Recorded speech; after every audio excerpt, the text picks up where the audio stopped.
하나님의 말씀, 베드로후서 3장 10절로 13절까지 말씀을 함께 봉독하실 때에 성령의 음성을 들으시기를 원합니다. 베드로후서 3장 10절로 13절까지 말씀 함께 봉독합니다.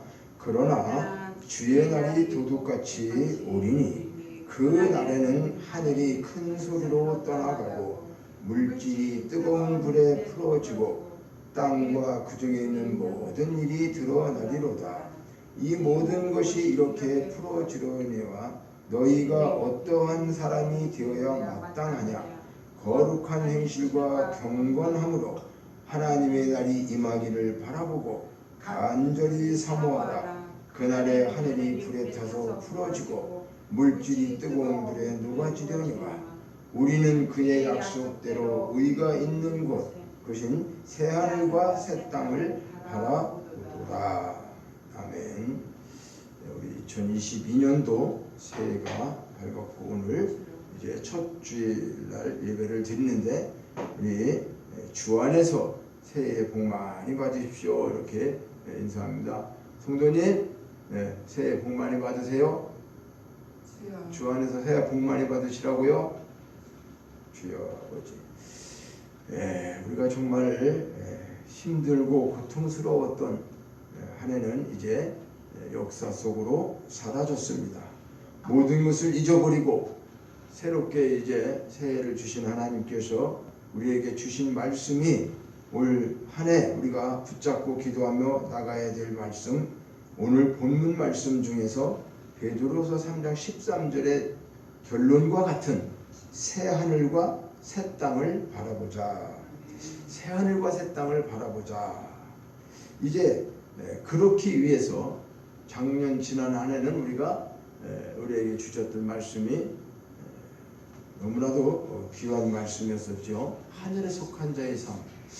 우리가 하늘에 속했다고 하는 구원받고 신분이 변화되고 하나님의 자녀가 되었다고 하는 그 놀라운 축복을 우리가 늘 생각하면서 한 해를 어렵고 힘들지만 우리는 하늘에 속한 자라고 하는 그 소망 가운데 이렇게 살아오면서 이제 하나님께서 새하늘과 새 땅을 바라보라. 이 말은요, 어떤 땅이 다른 곳으로 가는 것이 아니라 우리가 우주에 달나라에 가서 살겠어요? 별나라에 가서 살겠어요? 새하늘 새 땅 그런 것이 아니죠.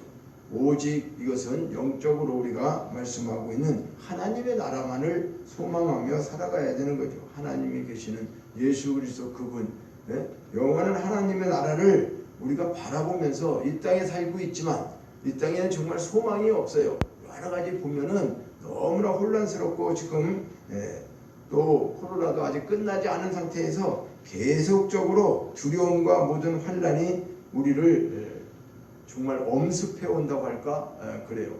언제 어떻게 되어질지 모르는 너무나도 참 힘든 그런 시절 속에 우리가 살고 있지만 이 땅에 우리가 연연하는 것도 아니고 이 땅에서 잘 먹고 잘 사는 것도 아니고 우리에게는 오직 하나님 그 나라만을 우리가 바라보고 소망 가운데 살아야 하겠다라고 하는 거죠. 그래서 우리 하나님께서 이 말씀을 오늘 우리에게 주신 것이 아닌가. 너희들 힘들고 어렵지만 너희는 하늘에 속한 자고 또 이곳에 와서 살아야 돼. 그러니까 이제 하나님의 보좌, 하나님만을 생각하고 천국을 바라보면서 이 땅에서 그 어떠한 것도 우리가 다 이기고 나갈 수 있는 그런 새 힘을 주시는 말씀이 아닌가 생각합니다. 그래서 우리 이 깊은 말씀, 새 하늘과 새 땅을 바라보자.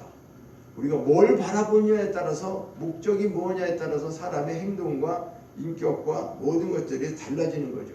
나 그저 이렇게 살다 죽을 거야. 그러면 그저께 사는 거죠. 그러나 힘들고 어려도 우리가 목적이 분명하고 뜻이 확실하다고 한다면 그 일을 위해서 애쓰고 힘쓰면 그것이 하나님 앞에 우리에게 주신 사명을 잘 감당하는 일이 아니겠는가. 큰 일을 해서가 아니라 우리가 엄청난 일을 해서가 아니라 오직 하나님이 주시는 말씀을 그대로 믿고 하나님 새하늘과 새 땅을 바라보며 나가면서 나 자신이 새로워지는 그런 한 해가 되기를 주님의 이름으로 축원합니다. 그래서 베드로 사도는 이런 날을 예견한 것처럼 말이죠. 그러니까 어떤 그 예언적인 말씀이었었지만 성경이 주님이 오시는 마지막 그날에는 어떻게 이런 징조가 일어날 것인가, 날짜는 우리가 모르지만 그 징조는 알 수 있다고 그랬어요. 무슨 말씀입니까? 봄이 오면은 겨울에 이렇게 다 죽은 것 같은 가지들이 파릇파릇 우미 틈에서 다시 새싹이 돋아나요. 그러니까 그걸 보면은 이제 또 꽃이 피는 봄이 오는가 보다. 그죠?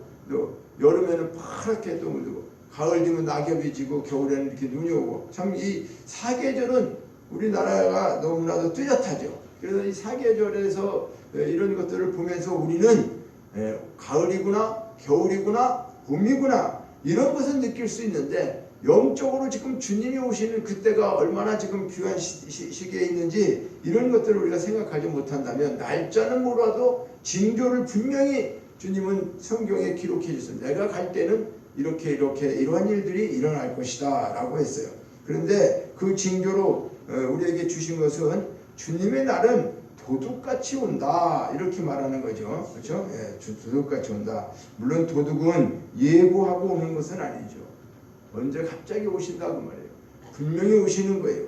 그러나 우리 주님은 2번 오셨고 마지막 3번째 오시는 그 오시는 것도, 2번까지 오신 주님이 약속이 틀어지지 않았다 그러면 3번째 오시는 것도 믿어야 되지 않겠어요?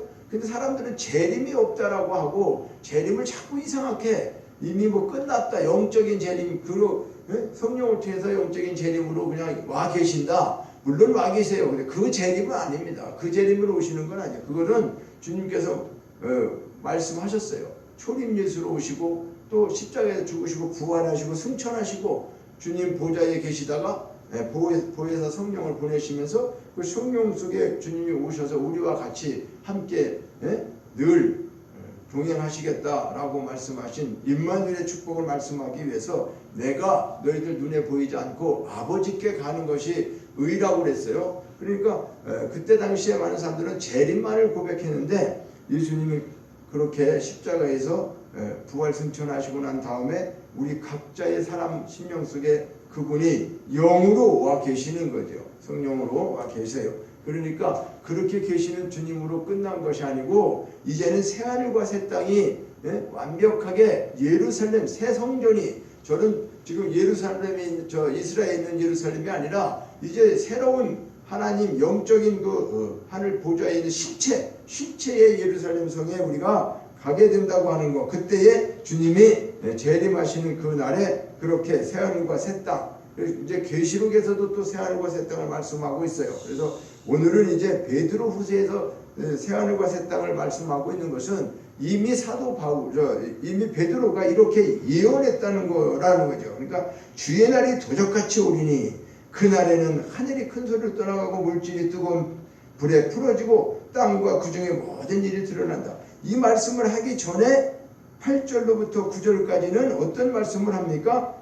사랑하는 자들아, 주께는 하루가 천년 같고 천년이 하루 같다. 이 한 가지를 잊지 마라. 우리에게 하나님의 시간과 우리 생각하는 시간하고는 천지차예요. 천지차. 그러니까 우리가 생각하는 그런 개념의 하나님이 아닌 것을 알아야 돼요. 우리는 시간 속에서 벗어날 수 없는 사람들이지만 하나님은 그 시간을 만드시고 시간에서 모든 것을 만들어 가시면서 그거를 시간에 구애받지 않으시는 분이에요. 그러니까 과거 이전이나 현재나 미래나 이거를 통합적으로 한꺼번에 보시는 하나님이, 우리는 계속 살아가면서 오늘이 지나면 뭐예요? 또 과거가 된 거예요.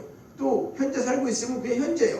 앞으로 내일이 올 거다라고 생각하는 것은 미래로, 이렇게 과거, 현재, 미래가 구분된 것처럼 우리는 살아가고 있지만, 그래서 그것이 하루가 지나고 이틀이 지나고 또 1년이 가고 10년이 가고 이렇게 해서 우리는 날짜와 시간이 가고 나면, 세월이 흘러가면 그렇게 나이가 먹었다, 그 과거의 역사는 어땠다, 이렇게 사람들은 이야기해요, 이 역사 속에서. 그러나 우리 하나님은 그런 관계에 대한 역사가 아니란 말이에요. 이미 창세기부터 계시록까지를 일괄적으로 다 끝내신 분이에요. 끝내시고 완벽하게 모든 것을 통치하시면서 우리는 그 속에 각 분에서 가는 것처럼 가고 있죠.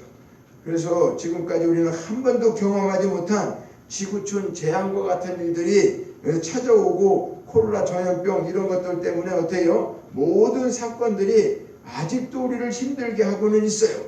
그죠? 그런데 우리는 반드시 알아야 될 것이, 병이 먼저가 아니에요. 병이 먼저가 아니라 약이 먼저. 약은 어떤 병에 대한 것도 약이 다 있다는 거예요. 약이 없으면 우리 인류는 망해요. 끝나는 거예요. 그런데 그러면 왜 이 백신을 못 만들어낼까? 그렇죠. 시간이 걸리죠. 시간이 걸리고 하나님이 예를 들어서 이런 코로나가 왔을 때 이 약을 개발하는 것이 그렇게 지금 2년 걸려도 지금 확실한 것이 안 나왔잖아요. 그런 것처럼 그러나 약은 지금 반드시 있는 거예요. 우리가 못 찾고 있는 거죠. 그러나 이것을 하나님이 기회를 주면 누구를 통해서든지 간에 어떻게 해요? 그런 약을 만들게끔 하시고 이런 재앙에서도 나갈 수 있게끔 하신다 그 말이에요. 그러니까 그걸 보면은 우주 만물 속의 모든 사람이 죽지 않고 살 수 있는, 그렇다고 영원히 사는 게 아니라 병에 걸렸더라도 완전히 다 망하지 않고 살 수 있는 그런 것들이 다 있는데 아직 우리가 그걸 개발하지 못하고 있는 거죠. 찾지 못하는 거죠.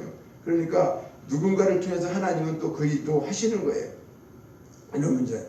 그러니까 우리는 이런 것들을 우리가 보면서 이 땅에 어려움이 있지만은 하나님께서 우리를 늘 인도하시고 있다는 거, 이걸 우리는 반드시 깨달아야죠. 그리고 이제 정치적으로도 어렵지만은 그런 모든 것들도 다 누가 세워요? 왕도, 임금도, 대통령도 하나님이 사실은 세우는 거예요. 그 사람이 자격이 되고 안 되고 우리가 판단하지만 하나님은 누군가를 세워서 그 사람이 필요해서 그 사람에게 뭐요? 어떤 때는 성군도 세우지, 또 어떤 때는 폭군도 세워요. 나라를 아주 다 망하게 만드는 사람도 세워. 왜 그럴까요? 우리가 정신 못 차리면 그런 일들을 당하기도 하는 거죠. 그러나 우리가 하나님 앞에 정말로 기도하면서 온 국민이 다 하나님 앞에 하나님을 왕으로 생각하고 살아간다고 한다면, 특별히 믿는 우리가 다른 사람들보다도 진정으로 하나님을 사사시대처럼 왕이 없어서 자기들 소견대로 이루어서 살았던 그런 것이 아니라, 성경에도 사사시대는 그거죠. 그렇죠? 왕이 없으므로 그들이 자기의 옳은 의견대로, 오늘날 우리가 그렇게 살고 있는 거 아닌가? 그저 자기가 왕되고 각자가 자기가 다 왕이야. 다른 사람은 상관없이. 이런 것들을 우리가 대통령 선거를 앞두고도 우리가 보게 되는데, 어쨌든 간에 우리는 우리의 진정한 왕은 누구예요? 예수 그리스도, 그분 한 분이에요. 그분 한 분. 그러나 이 땅에도 하나님이 그런 우리에게 위정자들, 그렇죠?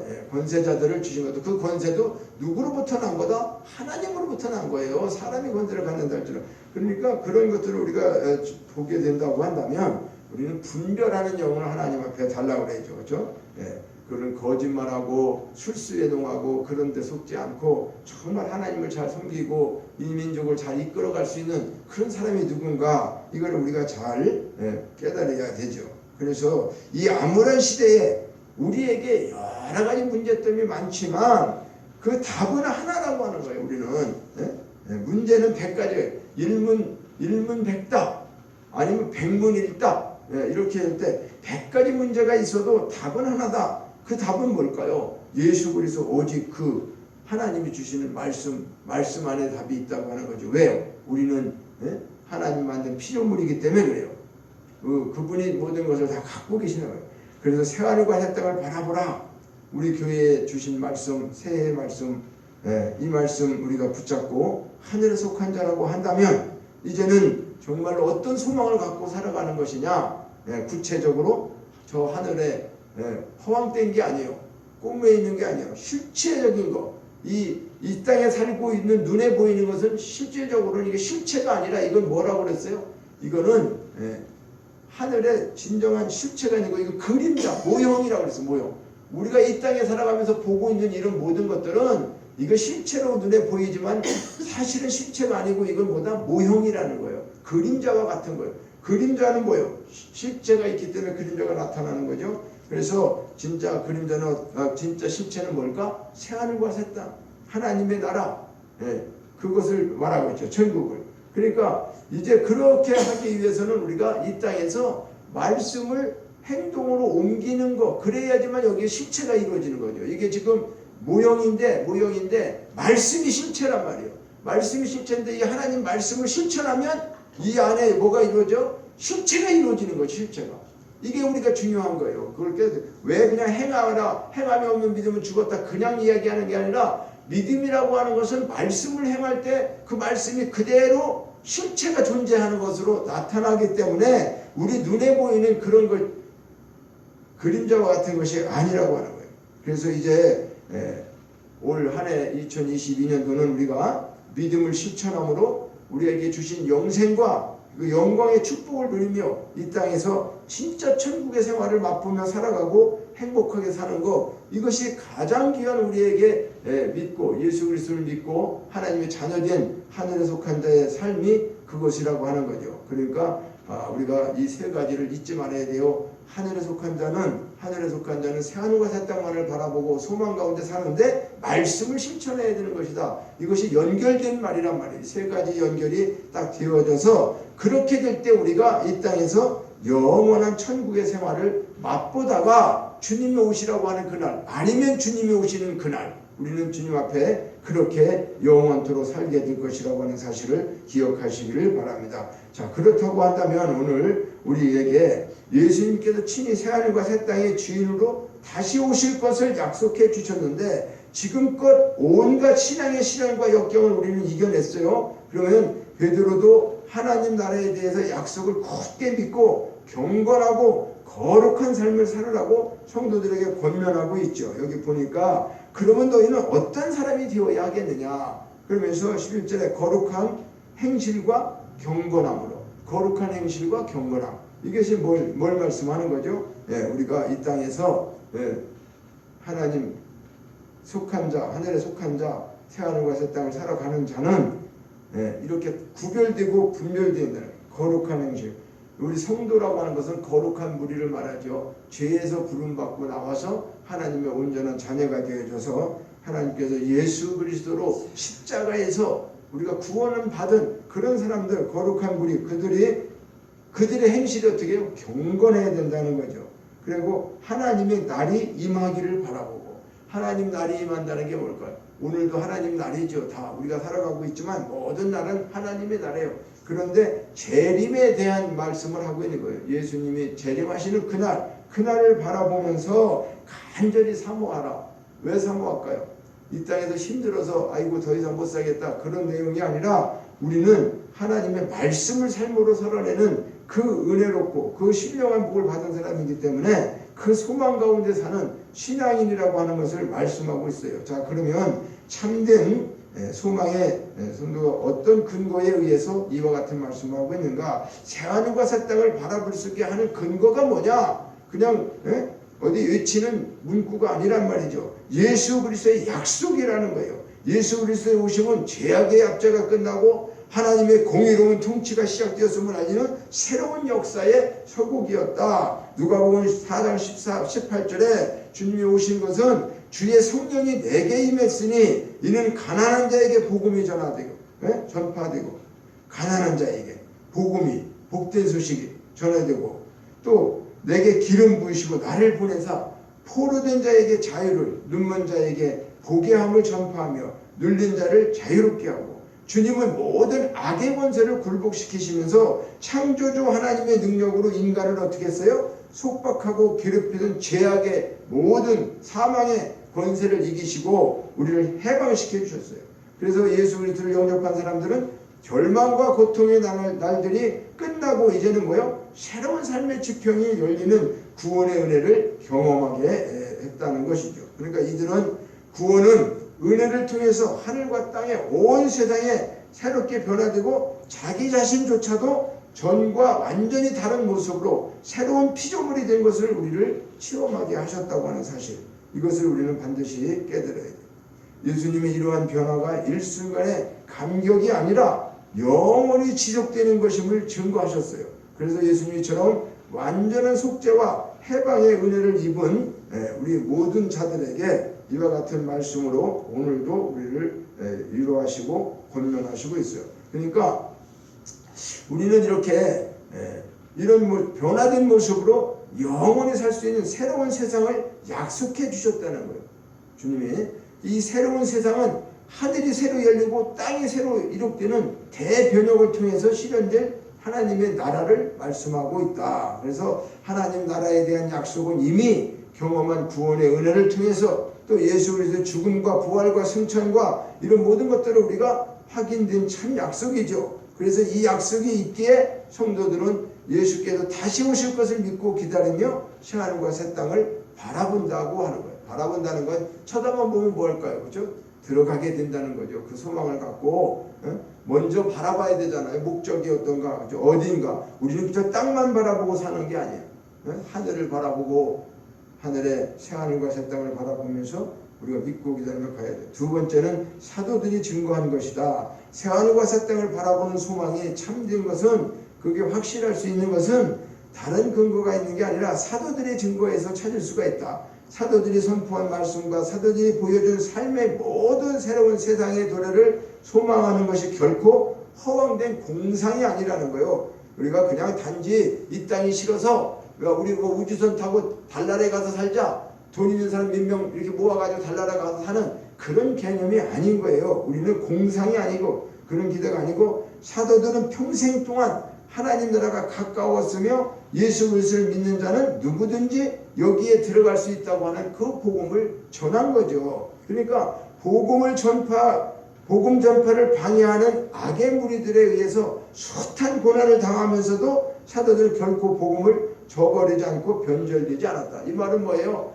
예수 믿으면 자기에게 죽음이 올 줄도 알고 어려움이 처할 줄도 알면서도 그 나라를 사모하고 그 나라를 본 자들이기 때문에 어떻게 했어요? 수많은 죽음과 이런 어려움을 겪으면서도 결코 변절되지 않았다라고 하는 거죠. 사도들. 그래서 사도들에게는 새하늘과 새 땅을 바라보는 확고한 믿음이 있었다. 이 믿음으로 사도들은 온갖 고초를 감내하면서 환난 속에서 어떻게 해요? 복음을 전할 수 있어요. 환난 속에서도 복음을 전했어요. 그들은. 그러니까 특히 반모섬에서 지금 유배되어 있는 누구요?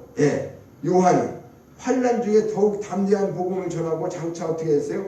이 세상에 이루어질 하나님의 세상이 어떤 것인가를 묵시를 보고 증거했죠. 그래서 계시록 1장 9절에 보면은 그는 죄로 오염된 이 피조 세계가 완전히 사라지게 되고 하나님께서 직접 통치하시는 새 세상이 도래하는 것을 환상으로 보고 이것을 어떻게 해요? 기록해서 종들에게 알리려고. 그러니까 계시록은 사실은 어떤 것입니까? 예수님이 비참하게 이 땅에 오셔서 그저 힘없이 죽으신 것으로, 십자가에 죽으신 것으로 했는데 사도 요한이 만나보니까 그런 분이 아니었잖아요. 세상에 그 어린 양으로 표현되는 그 예수님이 우리가 볼 때는 별거 아니고 그렇게 처참하게 죽으셔서 실패한 것 같았는데, 사도 요한이 보니까 어떤 거요? 만왕의 왕으로 계시고 이분은 대단한 분이시고 앞으로 예수님이 이 땅에 오셔서 모든 악의 뿌리를 다 제거하시고 심판하시고 우리를 이 새하늘과 새 땅에서 살게 하시겠구나, 우리는 이분과 영원히 사는구나, 이거를 보는 순간에 어떻게 했을까요? 자기는 지금 반모섬에서 언제 죽을지 모르는 그런 고통 속에 있지만은 하나님이 그를 이렇게 이끌어 올려서서 예수 그리스도의 계시를 보여주면서 앞으로 일어날 상황에 대해서 눈으로 보고 너 지금 예수님이 이런 분이다, 실패하신 분이다, 아니다 라고 하는 것을 글로 써서 네가 본 거 그대로, 아니 본 거를 증거하는 거잖아요. 본 거 증거하는데 어려운 게 뭐 있겠어요? 자기가 이해를 못하지만은 그저 이것도 봤지 저것도 봤지 그러면서 그분이 오실 때에 일어나는 거야. 야, 이렇구나. 예수 믿는 우리는 정말로 저 악한 것들이 저런 심판을 당할 것이구나. 그러니까 계시록은 실질적으로 어떤 거예요?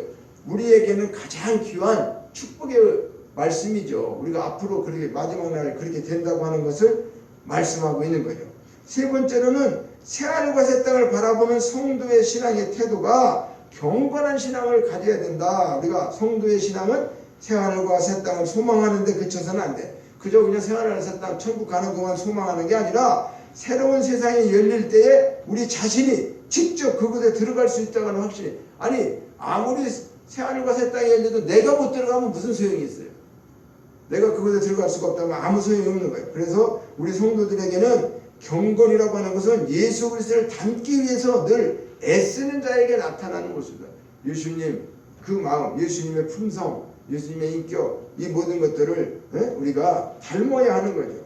그래서 그리스도를 완전히 믿는 사람들은 자기의 삶을 예수의 삶에 근접시키고 그렇기 위해서 노력하는 거죠. 우리가 헌신하고 충성하고 이렇게 하는 모든 일들이 뭘까요? 예수 그리스도의 모습과 그 삶 자체가 진리인 것을 행동으로 고백하는 것이죠. 예수님을 닮기 위해서 노력하는 경건, 신앙을 가진 자는 심판을 넘어서 새하늘과 새 땅을 어떻게 해요? 상속한, 우리에게 이 땅에서 힘들고 신앙생활하는 것이 어렵지만은 우리는 뭐가? 하늘의 신령한 축복, 하나님의 유업, 기업 이것을 다 이어갈 자예요. 그리고 우리에게 다 주신다고 약속하고 있어요. 그러니까 우리는 상속자라고 말해요. 하나님이 이런 상속을 받기 위해서 새하늘과 새 땅에 들어가는 날 우리에게 준비된 모든 축복을 받기 위해서 이 땅에서 우리는 해야 될 게 뭐예요? 그래 힘들어도 거룩한 행실과 경건한 삶을 우리가 살아야 된다고 하는 거, 이것을 반드시 잊지 말아야 돼요. 이것이 조건이 되는 거죠. 우리가 그렇게 해서 구원 받는 건 아니지만 구원은 하나님이 해주셨어요. 하나님이 우리를 구원을 이렇게 해주셨어요. 예수님을 통해서. 그러나 이 구원을 통해서 우리가 해야 될 일은 뭐다? 거룩한 삶을 살아야 돼. 그래, 경건함으로 살아가야 돼. 경건한 신앙생활을 해야 돼. 마지막으로 이제 거룩한 행실은 어떤 것인가? 본문에서 베드로는 경건한 신앙에 아울러 거룩한 행실을 가지라 그러죠. 거룩한 행실. 성도들에게 권고하고 있어요. 새하늘과 새 땅은 모든 인간의 행위를 총체적으로 판단하는 최후의 심판 후에 이루어진다. 이 말은 뭐예요? 우리가 영원한 천국에 가는 것은 지금 죽어서 먼저 간 사람들도 있고, 이렇게 우리가 이 땅에서도 천국을 맛을 보며 살으라고 하고 있죠. 그러니까 이런 모든 것들이 완벽하게 끝나는 날은 언제냐? 심판이 있어요. 하나님의 모든 이제 예수 그리스도가 이 땅에 재림주로 오셔서 모든 것을 심판하시는 그때에 우리는 어떻게 해요? 그때의 새하늘과 새 땅을 상속하게 된다. 지금 먼저 죽었다 그래서 천국에 혼자 가서 누리는 게 아니라 이제 모든 것이 정리되고 완벽하게 믿음 안에서 심판이 이루어질 때 주님이 오셔서 모든 통치를 할 때 그것을 여기 그러나 주의 날에 도둑같이 오리니 하늘이 큰 소리로 떠나가고 물질이 풀어지고 그 중에 있는 모든 일이 드러난다. 이거 뭐예요? 모든 심판을 이야기하는 거죠. 어떤 자도 유예가 없어요. 대통령을 지냈던 뭐 세상에서 무슨 왕을 누렸던 돈을 많이 가졌던 그런 사람들 그거가 권세가 아니에요. 이제는 누구도 예의가 없는 그 하나님 앞에 다 서도 자기 행한 대로 각 사람 행한 대로 우리가 뭘 받아야 돼요? 심판을 받게 됩니다. 하나님 앞에서. 그렇기 때문에 거룩한 행실은 복음에 합당한 생활을 말하는 거예요. 우리가 거룩한 행실은 빌립보서 1장 27절에도 온몸을 산제사로 드릴 수 있을 만큼 하나님의 뜻에 벗어나지 않는 삶, 우리의 삶을 복음을 위해서 합당한 생활을 해야 하는데 산제사로 우리가 하나님 앞에 드릴 수 있는, 그래서 하나님 뜻에 합당한 삶을 살아가는 걸 말하고 있어요. 그러니까 하나님 나라는 경건과 신앙과 거룩한 행실을 모두 갖춘 자들만이 차지할 수 있다. 이 땅에 살면서 이것을 왜 연습하고 우리가 해야 될까요? 이런 걸 하지 않은 사람들은 천국에 가서 살 수 있는 그것을 알 수가 없기 때문에 이 땅에서 우리는 세상적이고 정욕적이고 미움, 시기, 질투 이런 모든 걸 다 성령의 불로 다 태워버리고 예수의 피로 다 씻어버리고, 그래서 어떻게 해요? 깨끗하게 다시금 새롭게 우리는 다시 재창조된 사람들이라고 하는 거예요.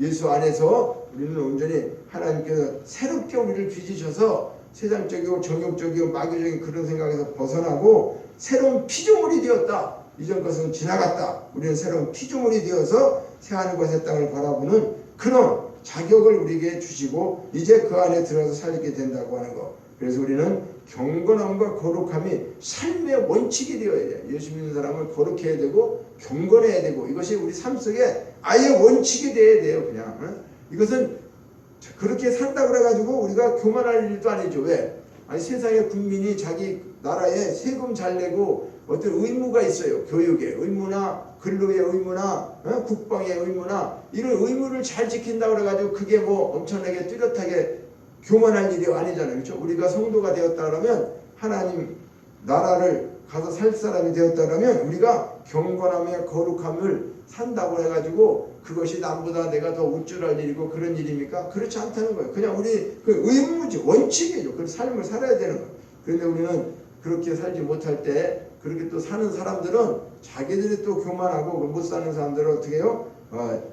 상처 주고 그렇게 할 것이 아니라 우리는 함께 이 거룩한 행실로 하나님 나라에 들어가서 살게 되는 새하늘과 새 땅을 함께 누릴 사람이라고 하는 것을 생각하면서 서로 어떻게 해요? 협력하고 동역하는 사람이 되어야 합니다.